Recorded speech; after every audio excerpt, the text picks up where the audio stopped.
Radish kimchi for beginners.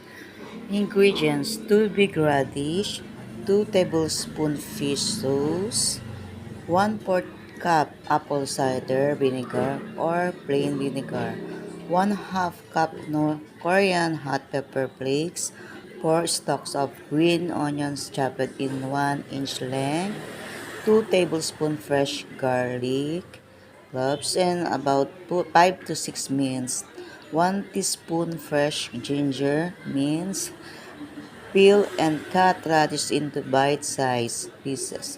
Sparkle and coat radish in salt. At hayaan po natin sila ng 30 to 45 minutes na nakababad. At halu-haluin po natin maigi para po ma-absorb niya po ang lahat ng mga ingredients. Ayan po.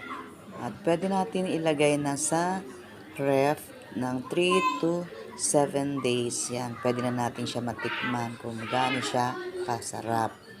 Ayan po, please watch my video, comment, react, and share mga guys para po mapanood nyo itong ginawa kong kimchi radish.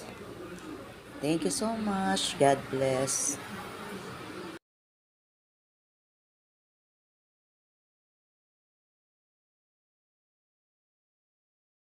Beginner radish kimchi.